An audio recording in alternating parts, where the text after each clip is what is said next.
Do you need a website for your cannabis company? How about a logo or packaging design? Branding is more than just your logo. It's every experience your customers have with your business. Located in the heart of Humboldt County is a little creative and design house called the Yak Group. From creating a strategy to overhauling an existing brand, visit them online at www.theyakgroup.com, like the big furry animal.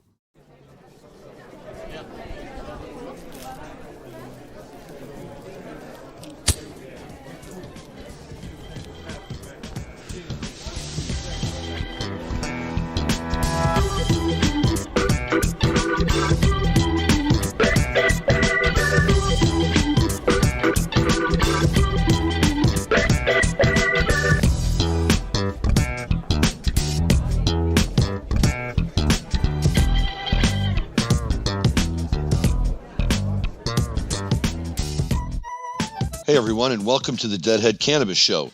This is Larry Mishkin of the Hoban Law Group. I'm here today with my co-hosts, Jim Marty and Rob Hunt. We have a very, very exciting show for you today. We've got a lot to cover with the Grateful Dead. We've got some fish stories to tell, and we're very, very excited because we have a wonderful guest with us, Andy Bernstein, who's the Executive Director of Head Count, and the fact that he is going to join us on our show is a great thing as well. Let me start off by saying hi to Jim Marty in Colorado. Jim, how are you doing today? Very good. It's a nice day here in Colorado. Looking forward to talking about some of the upcoming shows that have been announced. Excellent. And from sunny California, I'm sure he'll tell us otherwise, we have Rob Hunt. Rob, how are you doing today? I'm doing great, guys. Weed is on fire in California these days, so it's lots to cover in the cannabis industry and lots to cover, obviously, in Grateful Dead world. But before we got started, Larry, I want to take just a quick minute before we jump in with Andy to let all of our listeners out there know just how terribly saddened we are hearing of the passing of Steve Fox. Steve was probably more instrumental in changing cannabis laws than almost any other person I can think of in the world.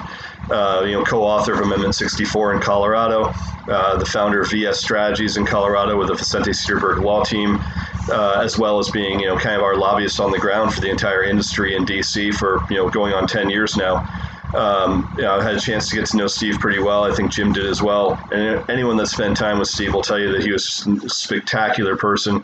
And he was more effective at what he did in changing laws in our country. So everyone out there that's smoking weed today legally, you owe a great deal of gratitude to the work that Steve Fox put in on your behalf. And he'll be truly, truly missed. Yes, Steve was a good friend of mine.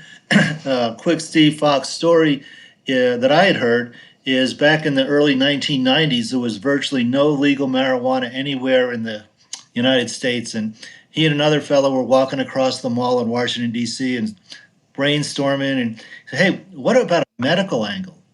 And now here we are.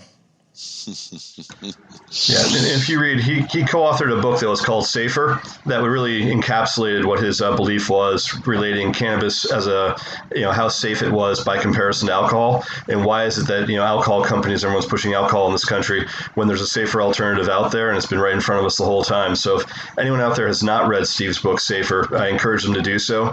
It'll certainly give you a real insight as to who he was and what he thought. And again, thank you to Steve Fox for everything he did for me and for us. Absolutely. It's great to mention him, Rob. I'm glad you brought that up.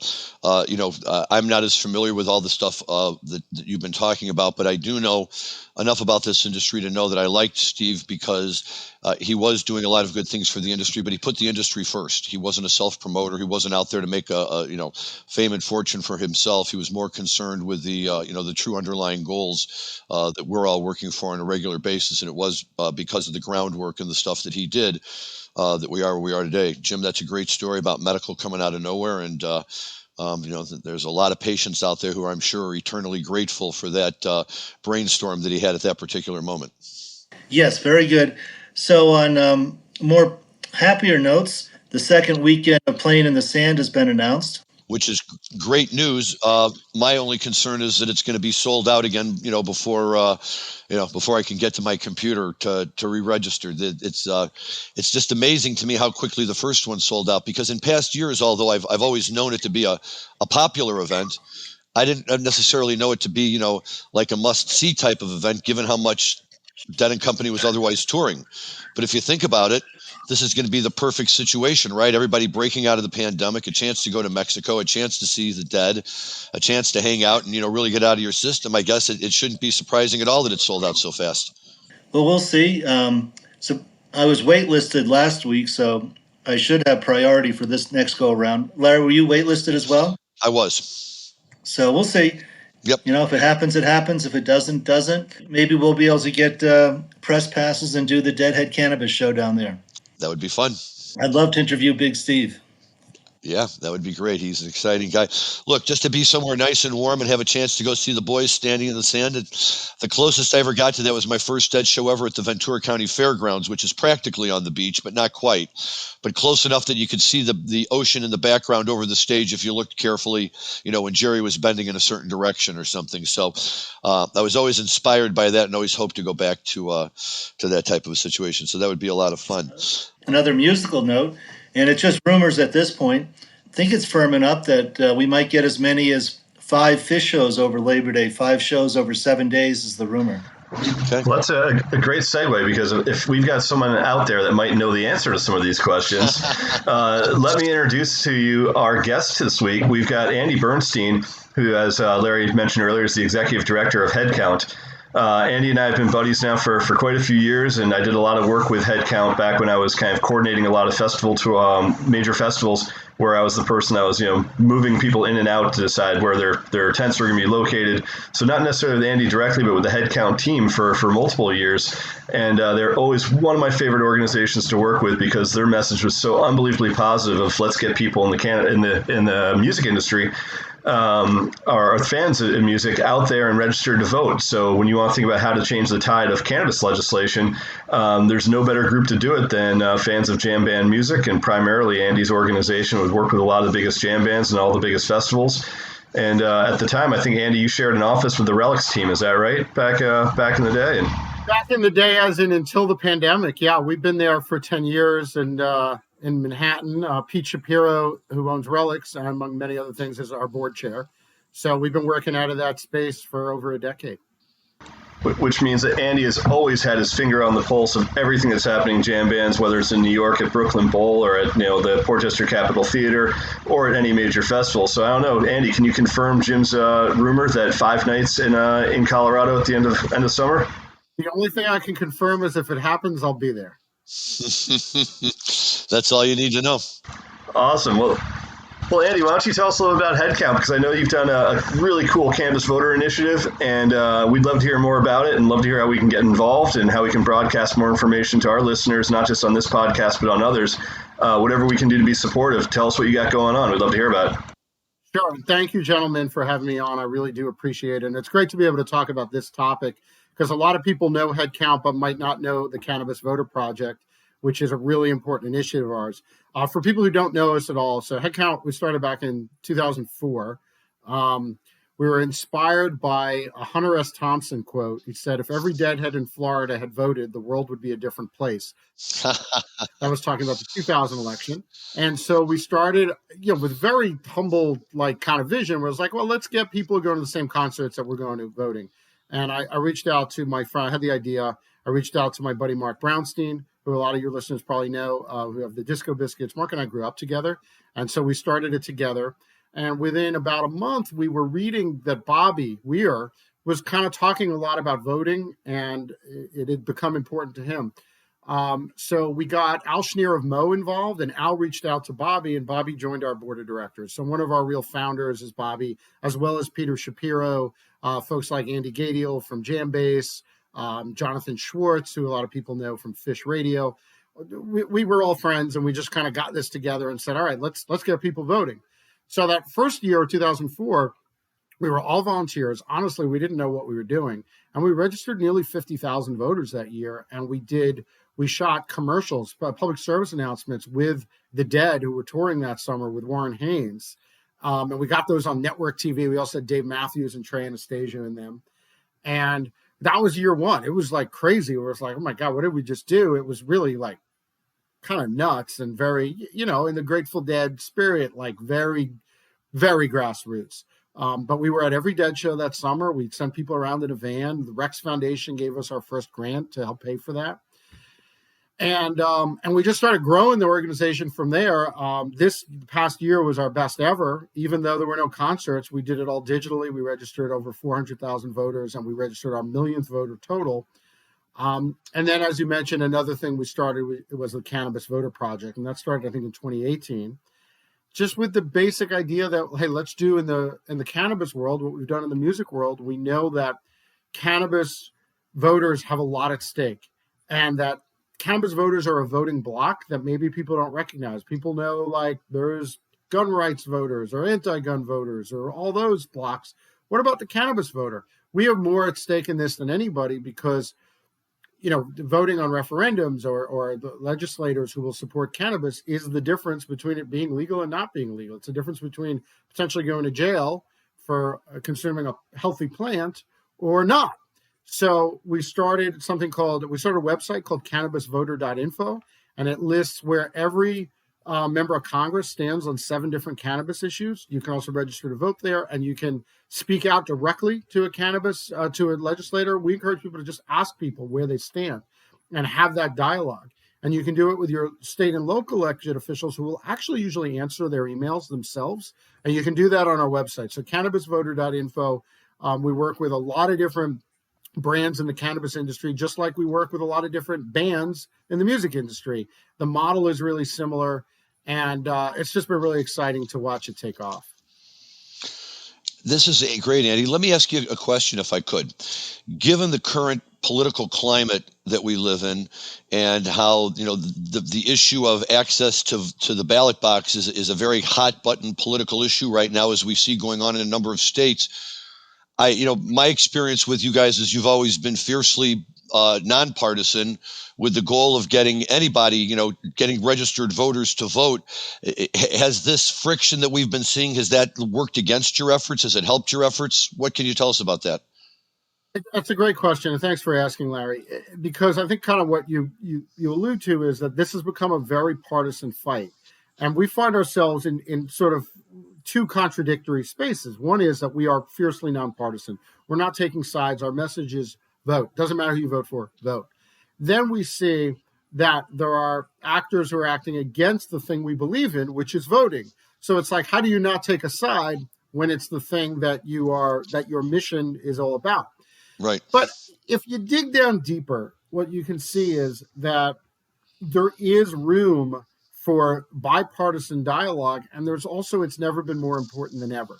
And a really good example that got lost, that didn't get the headlines, is last week, the state of Kentucky passed bipartisan legislation that was nearly unanimous in the Republican Senate and Assembly and signed by a Democratic governor. And they added early voting. They codified various things that make voting more secure, more consistent across the state, and easier. And we say, like, look at that example. And if Kentucky can do it, your state can do it too. If you look on the Headcount social media today, we have a little graphic that says if Kentucky can turn corn into bourbon, it doesn't mean your state can. If Kentucky can pass bipartisan voter legislation, your state can. So there is still room for that bipartisan piece, but there's no question that there's a war going on out there in democracy, and we are going to fight that war. But the way to solve that is not one side beating the other. You need voting rules that are set by both sides so people can believe in and trust the process. And that's what ultimately brings more people into the system.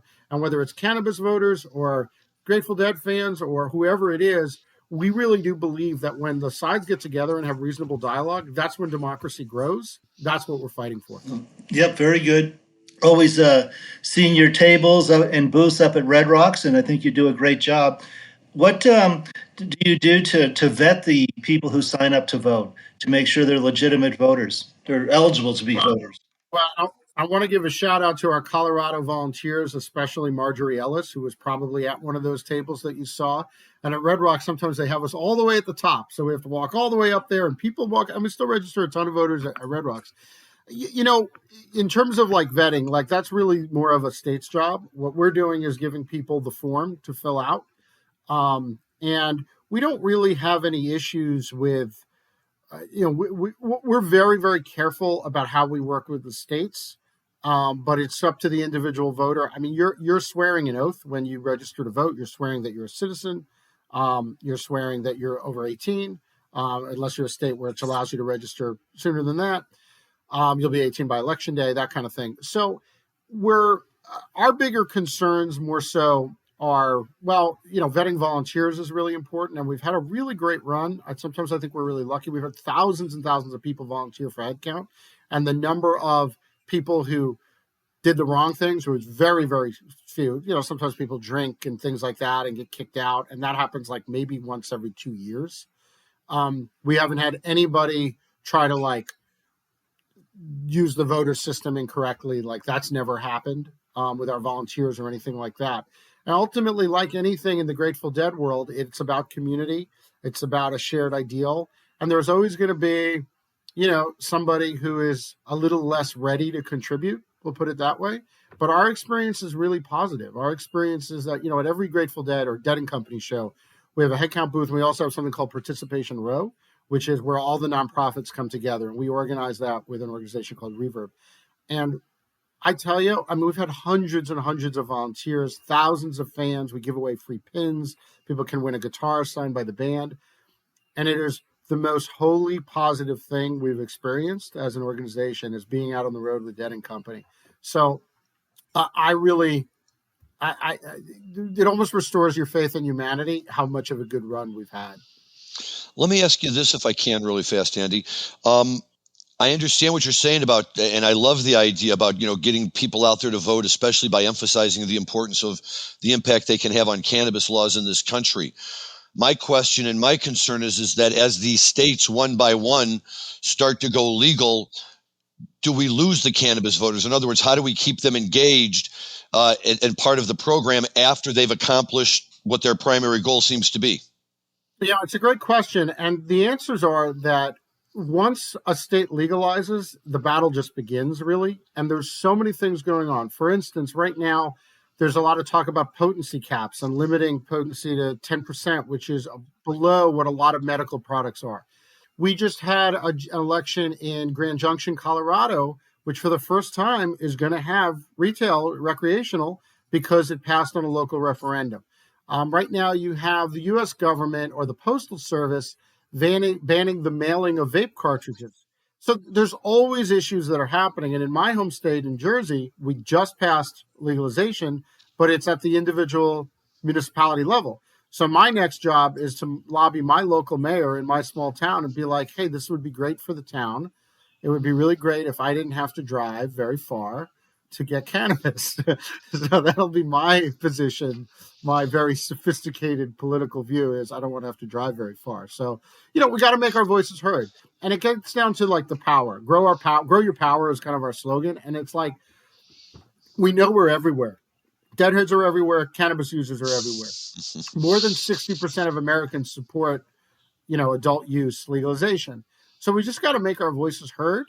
And there are so many opportunities to interact with elected officials. When you have that opportunity, say, I'm a cannabis voter and you're a constituent. And that they start to hear that, it becomes powerful. And it creates this accountability. It's like, I don't want to piss off 60% of my constituents. I know my constituents support cannabis. And we've got to be as vocal as activists in any community. We have more numbers than most. So if we are vocal and we're informed and we're registered and we're voting, the world, that arc bends in the direction we want to see it go. Hey, so Andy, the Grateful Dead for years were always very nonpartisan themselves. They never took a position vocally about almost anything. And, as far as like foundations, the Rex Foundation was really the only thing they got involved in for a long time. How did you convince Bob to join your board and get involved? And, because it's kind of stepping away from the comfort zone of what they'd done previously or any members had done previously. And obviously, once Bobby Weir's on board, then it obviously makes dominoes fall all over the jam band community. So can you tell us a little bit about the impact and kind of how you got to him that way? I wish I could say it's because of my charm and intellect, but it had nothing to do with me. It had to do with that at the time, Bobby's kids were really young. Chloe and Monet were really young. And Bobby went through something where he felt more invested in the future of the world than he ever had. And it's really beautiful. I mean, Bobby's a beautiful person. And I want to say that because, I've had the privilege of getting to know him. And, sometimes there's a public persona and there's a private persona of someone. And I can honestly say that Bobby is one of the kindest, most altruistic, and most egoless people I've ever met. And particularly in the music world where those are not qualities that a lot of people have. And nothing against the music world, but we know there's a lot of ego in the music world. And so Bobby is a wonderfully refreshing alternative to that. He's a very easy person to just be around and a very easy person to get along with. And he went through something on his own where he said, I care about my kids. I think his kids were really young then. And I want them to have a better future. And Headcount started at the height of the Iraq War. Headcount started when George Bush was president. And I think a lot of us forget that the country was extremely polarized then too. This is not a new thing. And so Bobby was really personally engaged and personally invested. And then I think that's where Headcount did a good job of keeping Bobby invested and getting Billy involved and Mickey and Phil. And that's like our whole community. Pete Shapiro's played a big role in that. Matt Bush, who's Bobby's personal manager, who's on our board as well. So I'm very grateful, excuse the pun, that Bobby has stayed so involved and so vocal. And it's a blessing every day. It really is. And is that the shy Bobby Weir is contrasted with the "My Love Is Bigger Than a Cadillac" Bobby Weir right out there on the front of the stage, blasting out to the that's my image of him forever. Is that him on that line, just out there on the spotlight beaming down on him, the rock and roll legend. I love it. I love it. It really is. And I always try to take the time to kind of pinch myself. And one of the things that I really love about Bob is that he's a living witness to history. Bobby was there. Bobby was at the acid tests. Bobby was at Woodstock. Bobby was, the life that Bob Weir has lived through those eyes and what those eyes have seen. And then what has emerged is a person who is kind and giving and cares about the world. And it really, and the folks around him, I think, do a really good job. I want to credit also the management teams of all of the living members kept them alive through COVID. And let's just take some time. They are all living treasures, and they're all at the age where they're high risk, and they were very well protected and very smart, and like the things that I know people went through so they could practice and play music as the year went on. And they're all vaccinated now, I believe. And it's like, hug somebody in the Grateful Dead, like in her family, because they really did step up during this time. So we have another tour and we have a Playing in the Sand. And we know we have to hang on to this because we know they're not getting any younger. And there will be a day where we don't have 4. And there will be a day when we don't have any. And I hope that's a long ways from now. But I feel a lot of appreciation to the people around them and the work they did to keep them healthy through this very trying time. Yeah, I think shout out to Greg Seuss and Bernie Cahill and Sherry and the whole team that manages Dead and Company for just doing a great job and keeping those guys ready to go back out on the road afterwards. Yeah, and Red as well and others. And another thing I would say when it comes to cannabis is that is something that the band members all do have in common is they believe in this cause. And so when we came to them with Cannabis Voter Project, all 4 of them in one way or another were really supportive. And Bobby in particular, I mean, Mickey, who has his own line, and Billy is just great. Like Billy, like we have a sign. In fact, I'm wearing a shirt. Let's see if you can see it. It says, "I smoke pot and I vote." And we have like a sign to hold up in a photo. And Billy took that sign and wrote "a lot." So yeah, 'cause he's hanging out at Woody's house in Kauai and just smoking joints and playing poker all night. Can I just say that I don't know any of them. I've never met any of them. So, it's all just this persona I've imagined for them over the years. But I think that even back in the day, if I had to pick one member of the band who I just really like to hang out with, I think it would be Bill Kreutzmann. I really do. I mean, he just seems to me to be that guy who just has that kind of fun personality to always be around, always enjoying himself, always just enjoying life. I love that about him. A good buddy of mine is Benji Eisen, who co-authored Billy's book. And before Billy and Benji connected, it was put in the world that Billy needed a co-author who he could hang with on the beach and do various things with. And Benji and him spent a year together just recording Billy's stories. And that book is really wonderful deal. I recommend that. To your question before about the Dead had never kind of ventured into these waters. They're not political, or they weren't over the years. I think all of these guys have found a great balance of not being preachy, not being the kind of standard McActivist, but really understanding what's important to our time and what's important to their community. And I think it really gets to cannabis and what has happened in the last decade in terms of legalization is incredible. We didn't think we'd see it in our lifetime, and it all came together, and it's gonna happen. Like federal, we are one step closer than we've ever been every day, and we're gonna see a bill come out. The Senator Wyden, Schumer, and Booker are putting a federal legalization bill out very, very soon. And it's going to be an uphill fight because it's going to need 60 votes, and not every Democratic vote is guaranteed, much less Republican votes. But like in Colorado, you had a very pro-cannabis Republican, Cory Gardner. He's not in office anymore, but this is a nonpartisan issue. But I'll tell you this, and this is really important. To get that federal legislation over the finish line is going to take one of the biggest, massive grassroots movements in history. And it's going to take cannabis voters coming out of the closet, so to speak, and saying loudly, I'm a cannabis voter and you're a constituent, and speaking to senators and identifying those that are on the fence and making it politically advantageous for them to come out on this issue. So it really, the true fight for federal is going to start very soon when this legislation comes out. You're talking about it's supported by the head of the Democratic Party in the Senate, Charles Schumer. It'll almost definitely get supported by Biden. So, as a movement, we're a few votes away. And what we want to do at Cannabis Voter Project, we're not about any individual piece of legislation. We don't take sides on individual pieces of legislation. What we're about is having people make their voices heard. And there is a moment coming where if we all band together and we get loud about this, we're so close, and the momentum is clearly with us. It's not a question of if, it's a question of when, but when could be 20 years or it could be this year. So we've got to get everybody registered to vote. We've got to get everybody speaking out on this issue, and we've got to get everybody informed because we're more powerful when we know what we're talking about. So I think that we have a lot of great things ahead. I can see that, in this year and next year in particular at concerts, there's so much ability to engage and be informed. And we've got to make sure that everybody knows about Booker, Schumer, Wyden, because it is going to change the world if it gets passed, and only voters can get it there, cannabis voters.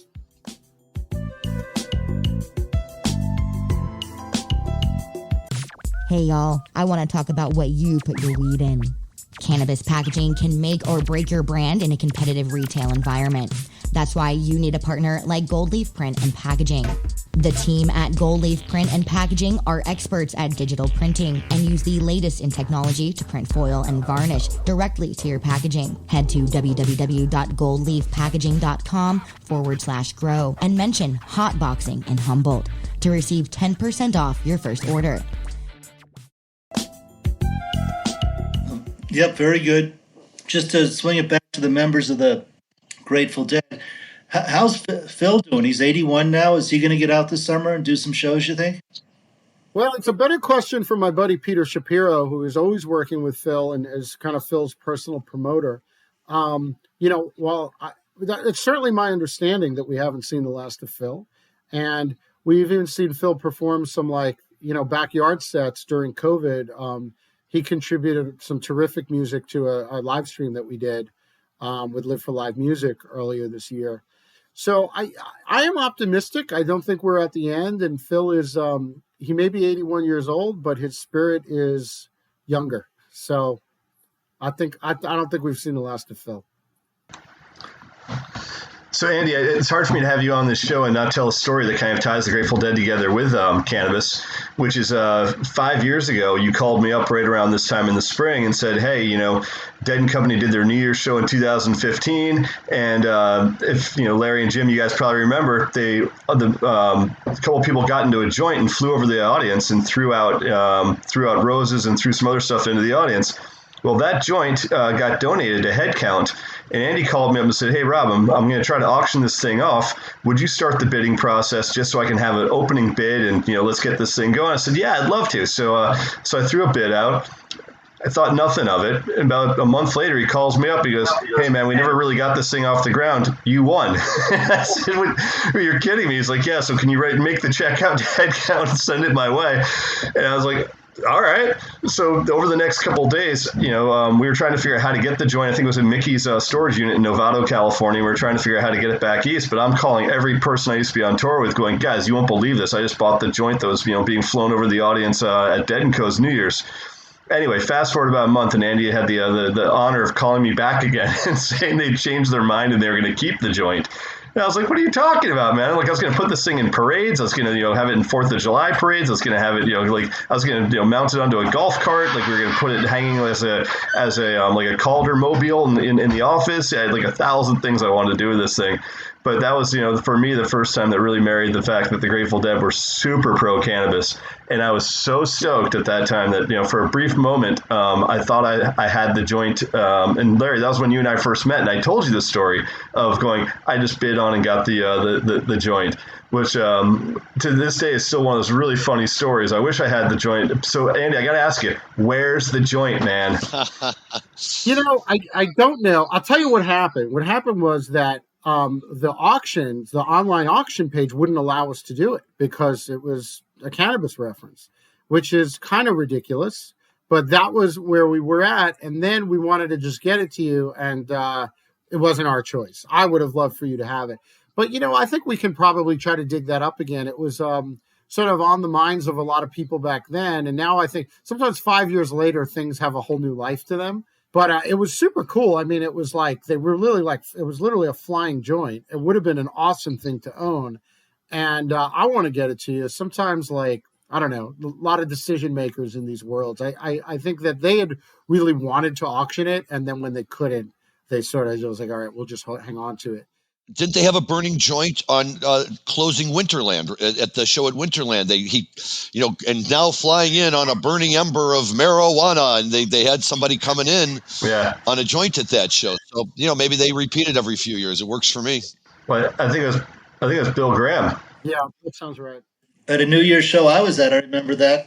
So it was a reenactment. Mm-hmm. And it all gets to the history of it all. And that's the thing that I always get excited about is that it took so much. Let's bring this back to Steve Fox, who I didn't know personally, but I know the contribution he made in the world. And when I heard what happened, I searched his name in my email inbox and I found an email from 2006 that he had sent me saying, hey, I heard about Headcount. We're trying to get cannabis legalized in Colorado. Can we do some things together? And it really shows that this was someone's life work. Somebody put their entire life into this work to get cannabis legalized. And when we think about the Dead and the over 50 years now, the 55 years, it's humbling. It's humbling to realize that we are on the tail end of social movements that are older than at least older than me. And that people have been working toward these things, and whether it's marijuana legalization or voting rights or LGBTQ rights. Let's remember the moment at Fare Thee Well when the double rainbows appeared over the stadium, and it happened to have been the day that the Supreme Court had legalized gay marriage. What a historic moment. And so here we are every day. There's so much progress that's happened that we can take for granted. And when we think about, the link between a flying joint one year and Bill Graham, 40 years before, at a certain moment you pull back and say, wow, this really is bigger than any one person. It's bigger than any one time. And we are the beneficiaries. I mean, to be able to drive in your car and not worry that you're going to go to jail because there's a joint in your ashtray. We're starting to get used to that, but this is for Black Americans in states that haven't legalized. This is still a daily reality that you can get thrown in jail for a joint, and with a cash bail system where if you don't have money, you can get stuck there. And this isn't a theoretical. This is the reality. So I think for all of us as Dead fans, as cannabis users, we have to always think about what is our small role in the much bigger plan, and how do we move that forward? And being a cannabis voter, being vocal, encouraging other people to vote, being informed. Check out cannabisvoter.info, where just know where your congressman stands on this. I didn't know my congressman, who is a Democrat, is very anti-cannabis. Josh Gottheimer in Jersey, one of the most anti-cannabis Democrats. I didn't know that, so I read our own website. And now anytime his people hit me asking for money, which of course they do, I just hit back and it's like, I'd love to see your stance on cannabis evolve. And so we all have this opportunity to be these little players in social movements that really, really span decades. And I think that's right. And to your point, and something we're going to see that's going to be amazing, I just saw yesterday the New York Police Department came out and said they are not going to arrest people for smoking in public. And I mean, to me, besides the convenience factor for those of us that like to smoke, think about how many stops of blacks and other people of color that will take out of the system if they're not just going to pull them over because, hey, man, you're smoking a joint, get over here, I'm going to arrest you. All of a sudden, a major means that they use to make an initial contact with someone possibly for arrest is because they're smoking openly. Now they're coming out and telling us, we're not going to bother you for it. That's really incredible. And we're used to a place like Colorado, it's still, it's not, you can't just smoke on the street. And in New York, right, you will, as the law is now, you will be anywhere where cigarette smoking is legal, marijuana smoking is legal. And that's a real game changer. Imagine, before a Dead show or a Fish show outside the Garden, it's going to be a big smoke fest. But yeah, to the point, and I think as Deadheads, it's always healthy to point out the place of privilege and the role that white privilege plays in our culture. Because if 20,000 people, 20,000 Black Americans showed up to an event with drugs, you'd have probably about 20,000 people thrown in jail, And while Deadheads, in some way, we can feel solidarity because we know, like, if you put a Grateful Dead sticker on your car, you might get pulled over. You're more likely to get pulled over. So in some ways, we can empathize, and we've experienced what Black Americans experience. But in most ways, we have no idea. And we still are in a place of white privilege, and the things that we collectively have, quote, gotten away with, we wouldn't be getting away with if we were not white Americans. And so I think it's always really, really healthy to look at these things in that context and just know how sometimes we get away with a lot. And now, finally, through so many people's hard work, it's not getting away with it. It's actually legal, and it's our rights, and we can take care of these rights and be more creative and more sympathetic and all these things, because that's what cannabis does to me. It definitely makes me a more creative person and a more bigger thinker and things like that. And I think that, all of these things are hard-earned. They really are. No, Andy, those are great points. And you put it a lot better than I might have, because I've been thinking about, this massive immediate sellout of a band that's, as you pointed out, 55 years old in some respects. And what a large part of history they are, as you were saying. And I've been thinking about that when I couldn't get tickets to play in the stand because it sold out in 3 minutes. So, but yeah, what a large part of the landscape they still are. And you put it very well. It's funny. I was flying into San Jose today, and as I did, one of the first things I saw as an identifying landmark was Stanford University, and I thought back to like the Perry Lane days of the original, Acid when Kesey lived, on Perry Lane, and then looked up the hill to La Honda where the Dead used to, play the shows, sort of late at night where they all congregate there. And right as I was looking at that area, the plane turned, and the first thing I saw was Shoreline Amphitheater, which was basically designed for the Grateful Dead to play when every other city was banning the Dead. That Bill Graham wanted to make sure they at least had a home venue to play at all the time. And as the plane banked further around, I flew right over Levi Stadium. And I pretty much watched, 50 years of kind of Grateful Dead history just in this one city where it all sort of started. I mean, San Francisco gets a lot of the credit, but the San Jose, Palo Alto area was just so pivotal as well, between Mountain View and Santa Clara, everything in the history of the Grateful Dead. So to kind of, before I even did this podcast today, just thinking about the evolution of that band from 1965 until today was put in really great relief and perspective as I just landed in San Jose this morning. So it's super cool. Before we let Andy go, because it's rare we get a guest, it's once in a while we get someone on that has lots of fun stories.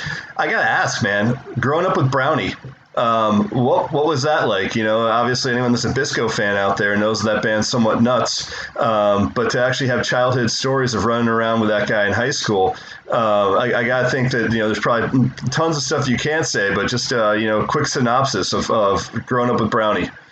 That's fun.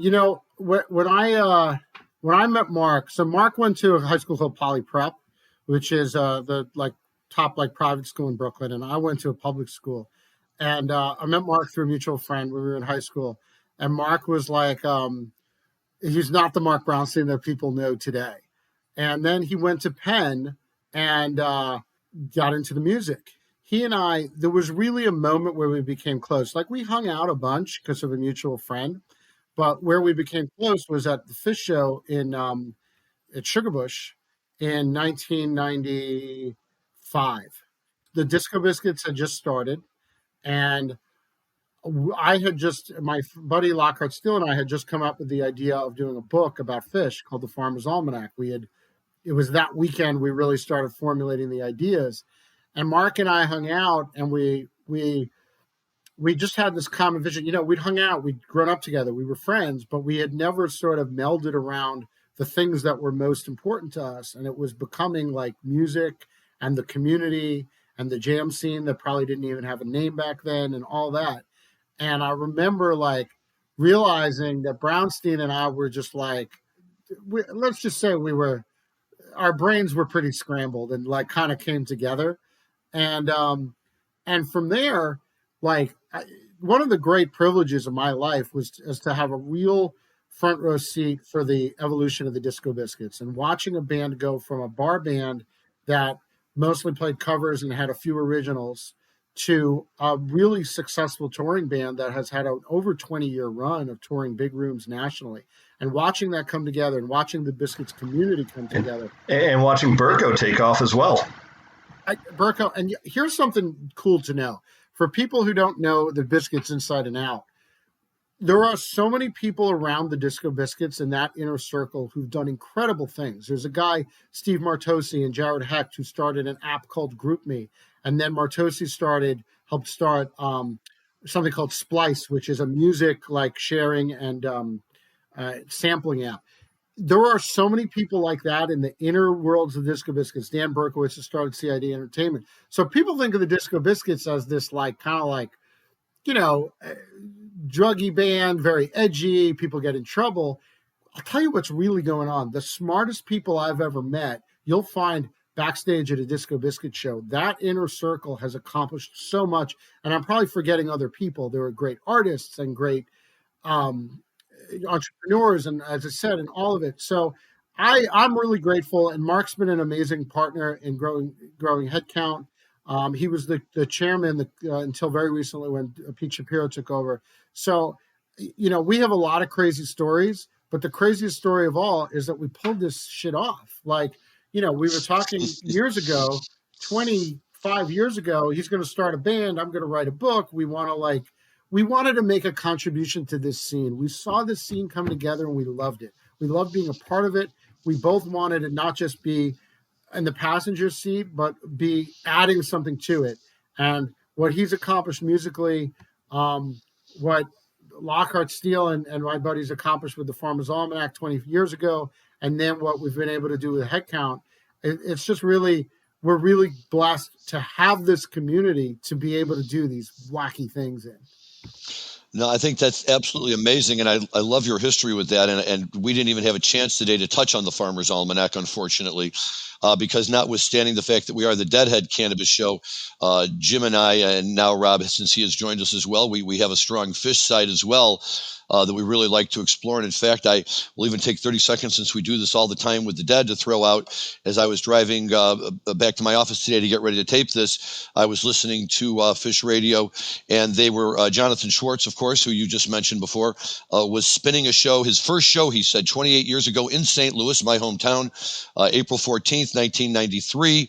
And it was just a tremendous show. In the middle of it, they in the middle of a tweezer, they threw in a cover of the Atlanta Rhythm Section's cover of the tune Spooky, and some other stuff was mixed in there that's very uniquely Fish. And, you know, and as I was listening to it, on the one hand, I was kind of disappointed that I lived in St. Louis nearby at the time, and I wasn't into Fish yet. But at that point, all my time and attention was still devoted to the Dead. I didn't have the bandwidth for another jam band. But what I love is that they're still here, and they're still around, and they're still playing these shows with the same energy and the same everything that they put out 28 years ago. And, you know, we're going to get the second stage of life with them that we were deprived of the Dead when Jerry passed away. And very, very excited about that. And so just a quick shout out to our Fish fans as well. Yes, Jim. So I have a Disco Biscuit story that we can maybe wrap up here with. So back when our older son, Matt, was in high school, he was really into the Disco Biscuits. Well, he's 33 now. So he was 13, 14 years old, and they were playing up in the mountain above Fort Collins, Colorado, at the Mishawaka Inn. And back in those days, I don't think they'll let you do it anymore, but you could pitch a tent right on Highway 14 and basically busker camp for the night. So we brought a tent, and I set up our sleeping bags with my son, Matt, and he brought his friend, same age. His name was Matt, too. And we had a great time at the show, but we managed to lose the friend, Matt. And so I said, what do we do? What do we do? We couldn't find him anywhere. And I said, let's just go back to the car, back to the tent. I bet he'll find us. So we get back to the tent, and 1-2 hours go by. Finally, our tent door unzippers, and there's the other Matt. And he was just, so, glad to see you. So it was just that, basically that was the other Matt's first experience at a concert. But that was my Disco Biscuits story. I was at those shows, Jim. They played Mishawaka twice. Mishawaka is my favorite place to see music. It is a tiny amphitheater on the side of a rushing river. And I went tubing all day. I mean, that place is awesome. And I remember, and if you're a Biscuits fan, get those shows. There's like a bassist where they like work Mishawaka into the song. I mean, those are some of my favorite Disco Biscuits memories is Mishawaka. And I think it's 2001, I believe was the year. That would make sense. And they did it twice. And then they opened for Phil at Red Rocks. I think yes, they did. Same run. So yeah, it's all very interconnected, and I'm glad you found Matt. I'm glad both Matts, I assume, are thriving, and because some people never come back, so that's good. Well, that's a good way for us to end. We're definitely coming back. We're going to come back next week, and next week we're going to have the show's theme is going to be talking about Brent Midland joining the band, which happened on April 22nd, 1979. So we're going to celebrate Brent's joining of the Grateful Dead, and hopefully we can have you back at some point too, Andy. It was great having you on. As Larry said, we didn't even get to touch on some of the other things you've done in the industry. But before we go, we do want you to make sure you plug Headcount again and how people can get in touch with you. And before I let you do that, everyone out there, please do support Headcount. It's an incredible organization. If you're a cannabis voter, absolutely support it. The same way I advocate for people to support Students for Sensible Drug Policy and Marijuana Policy Project and National Cannabis Industry Association. There's other supporting groups that help the industry as well, and Headcount is certainly an ally to us. So thank you to all you've done, and please do support the organization. Well, thank you, Robert. Yeah, and check out headcount.org. Check out cannabisvoter.info. If you want to support Headcount, a great way is to volunteer. We don't have a lot of events right now, but we will as soon as the pandemic ends. You can go out and register voters. Obviously, we welcome donations, but really what we're about is people. And so we want people involved. And cannabisvoter.info, please do check it out. Just, what everybody can do is like look up their state and know where your state elected officials stand, because as I said, I learned a lot. I had no idea that my congressman was the one who was like standing in the way of a lot of things. So, let's be informed, let's grow our power, and let's go to Mexico and see Dead and Company. That sounds great to me. I love that idea. And it's funny because you guys are talking about the Disco Biscuits, and I'm lost. I know who they are, obviously. I've heard their music before. My kids like them a little bit. Some of my cousins, their kids just are totally wild about them. And I just feel like they got just one too many layers out. There was the Dead. And smoke a big joint, Larry, and listen to Helicopters. You'll figure it out. But and I will. But here's my problem, right? And the problem is the Dead would say, where does the time go? Today, April 14th, is the 49th anniversary of the fourth show of Europe 72 at the Tivoli Concert Hall in Copenhagen. It was the first show on the continent of that tour. I'm going to be listening to that all night. So somewhere along the way, I will eventually make time to work in the Disco Biscuits, but that's a good starting place. So thank you. We'll welcome you. When you're ready, Larry, we'll be there for you. Open arms. I appreciate that. Okay. Well, Jim, any parting words for us? No, over and out from Longmont, Colorado. Great show, everybody. So we'll catch you all next week. Thank you very much.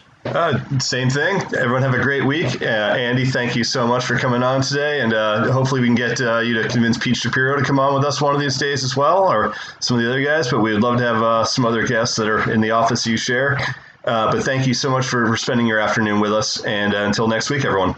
Thank you, everyone listening today. I do want to give another shout out to my son, Matthew, who still, unfortunately, is finding himself in a hospital in Boston, but he's doing much better, and we're hopeful he will be out soon. So shout out to him. He's a big Fish fan, and I'm sure he loves to talk about that. To everyone else, thank you for listening. We'll talk to you next week. Take care, be safe, and enjoy your cannabis responsibly.